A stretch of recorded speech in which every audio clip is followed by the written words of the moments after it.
آج ہمارا ٹاپک ہے اسلامی مقدسات کی توہین پر رد عمل اور اسلامی تعلیمات ہمیں کیا کہتی ہیں۔ جڑاوالا کا واقعہ جس کو میں نے آغاز میں بھی ڈسکس کیا، اس کی ہیپننگز کیا ہوئی ہیں، اس کے پیچھے کے عوامل کیا ہیں اور اصل صورتحال کیا ہے اور ہماری ذمہ داری کیا عائد ہوتی ہے، دین اسلام ہمیں کیا تعلیمات دیتا ہے، اس پہ گفتگو کرنے کے لیے میرے ساتھ اسٹوڈیوز میں موجود ہیں ڈاکٹر عبدالغفور راشد صاحب، ممبر اسلامی نظریاتی کونسل ہمارے ساتھ موجود ہیں۔ سر السلام علیکم۔ وعلیکم السلام ورحمۃ۔ جو واقعہ پیش آیا ہے سر، آپ کل سے اس کو دیکھ بھی رہے ہیں، سن بھی رہے ہیں، ہیپننگز جو آج کی ہیں وہ بھی ابھی ہم نے ڈسکس کی ہیں، تو سب سے پہلے تو یہ بتائیے کہ ایسے معاملات رونما کیوں ہوتے ہیں کہ قرآن کریم کی یا ہماری اسلامی تعلیمات کے حوالے سے مسلم ہماری جو سوسائٹی ہے اس کو ٹارگٹ کرنا ایک منورٹی کی طرف سے، یہ اسکول آف تھاٹ کیا ہے، یہ کیوں کیا جاتا ہے؟ یہ جو آپ کا سوال ہے اس کے دو پس منظر ہیں اور دونوں ہی قابل غور ہیں۔ جی، ایک تو یہ کہ اگر کوئی ایسا واقعہ ہو جاتا ہے، کوئی شخص سنتا ہے کہ کسی نے مقدسات کی توہین کی ہے یا کسی کے سامنے کوئی ایسا واقعہ رونما ہو جاتا ہے تو وہ خود ہی فیصلہ کرنے بیٹھ جاتا ہے اور وہ ساتھ ایک جتھے کو لیا اور چڑھائی کی اور چڑھ دوڑے، اور پھر وہ جو خرافات اور جو خرابات سامنے آتے ہیں وہ ہمارے سامنے ہیں کہ کتنے گھر جل گئے اور کتنے گرجا گھر اور ان کے مقدسات کی توہین، ایک توہین کی وجہ سے ایک ریاکشن ہو رہا ہے اور اوپر سے توہین پر توہین کیے جا رہے ہیں۔ میں سمجھتا یہ بہت بڑی جہالت ہے، اس کی طرف ہماری ریاست کو توجہ دینی چاہیے۔ ہمارے اکابر عمائدین جو ہیں، علماء میں ہیں، سیاستدانوں میں ہیں، اہل قلم ہیں، ان کو چاہیے کہ پبلک کو ایجوکیٹ کریں کہ اس طرح کے واقعات اس طرح نہیں ہونے چاہیے۔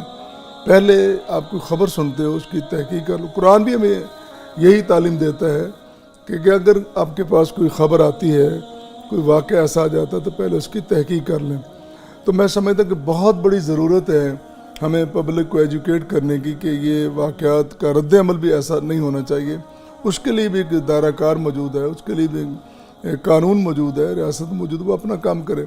دوسری طرف یہ ایک واقعہ نہیں ہے، پوری دنیا میں واقعات ہو رہے ہیں جی، اور خاص کر ان علاقوں میں یا ان ممالک میں جہاں پہ جو ترقی یافتہ نہیں ہیں اور پسماندہ لوگ ہیں، وہ جب اپنے سامنے دیکھ رہے ہیں کہ توہین کرنے والا، اس کو پنش نہیں کیا جاتا، اس کو کوئی سزا نہیں دی جاتی، بلکہ الٹا اس کو تکریم دی جاتی ہے، اس کو وسائل دیے جاتے ہیں، اس کو اٹھایا جاتا ہے ایک پسماندہ علاقے سے اٹھا کر اس کو کسی یورپین کنٹری میں بہت بڑے مقام پہ لے جا کے اس کو وہاں ٹھہرایا جاتا ہے، اس کو گھر دیا جاتا ہے۔ جیسے ہمارے آسیہ کی مثال ہے پریویسلی، اور ایسی اور مثالیں موجود ہیں۔ اس کا مطلب یہ ہے کہ اس کی پس پشت بہت سارے بینیفٹ بھی لینے کی کوشش کرتے ہیں لوگ، بالکل ایسا ہے، کیونکہ ان کو تحفظ ملتا ہے باقاعدہ۔ وہ سمجھتے ہیں کہ ہماری جو تھوڑی سی زبان درازی ہے یا ہمیں کوئی ایسا جو واقعہ کچھ تکلیف بھی اگر اٹھانا پڑتی ہے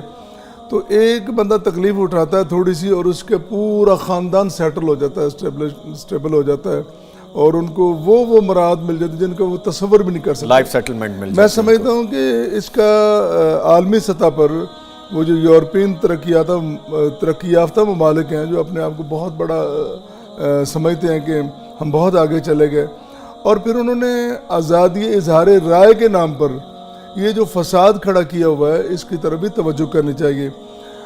اس واقعے کو سامنے لے لیں، اسی کے نتیجے میں اگر ہم اقوام عالم کو خبردار کریں کہ آپ اپنے رویے پہ غور کریں اور اس کو ذرا سوچیں کہ آپ نے آزادی اظہار رائے اس قدر بنا دی ہے کہ کوئی بندہ اٹھ کے قرآن کریم کی توہین کرتا ہے، انجیل مقدس کی توہین کرتا ہے، تورات کی توہین کرتا ہے، انبیاء کرام علیہ السلام ان کی شان اقدس میں کوئی بھی ہو۔ ہمیں تو مذہب یہ کہہ رہا ہے کہ آپ نے تمام انبیاء کرام کی، تمام مذاہب کی اپنے تکریم کرنی ہے، تقدیس کرنی ہے، ان کی عزت کرنی ہے، اور اس قسم کی کوئی ایسا کوئی واقعہ نہ ہو کہ آپ اپنی بات کو بنانے کے لیے، اپنے زیب داستان کے لیے ایسی ایسی باتیں کہہ جائیں کہ لوگوں کی توہین ہو۔ بلکہ دین اسلام تو رواداری کا سبق دیتا ہے۔ بالکل رواداری کا سبق۔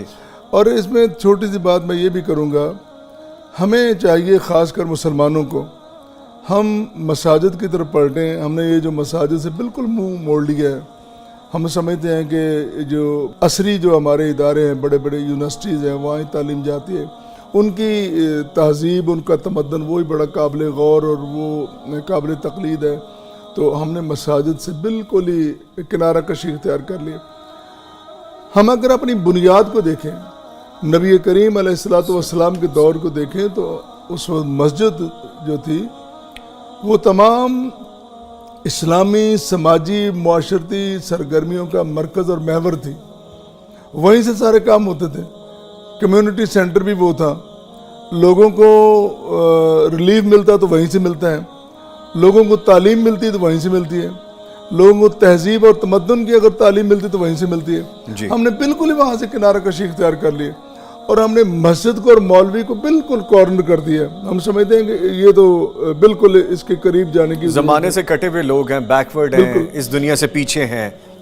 سورہ آل عمران میں آغاز میں بہت ساری آیات موجود ہیں, تقریباً 64-65 آیات شروع میں ساری اسی بارے میں ہیں کہ وفد نجران آتا ہے.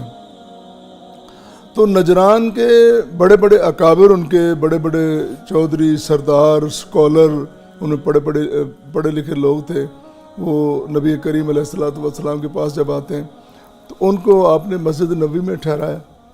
اور رواداری کا یہ عالم ہے کہ وہاں آ کے مسلمان کعبۃ اللہ کی طرف منہ کر کے نماز پڑھ رہے ہیں, اور وہ عیسائی آ کے اپنے قبلے کی طرف منہ کر کے نماز پڑھ رہے ہیں, اور ان کو اجازت ہے وہاں نماز پڑھنے کی. اتنی بڑی رواداری کی یہ مثال ہے, اتنی بڑی مثال موجود ہے. تو آج ہم کہاں کھڑے ہیں؟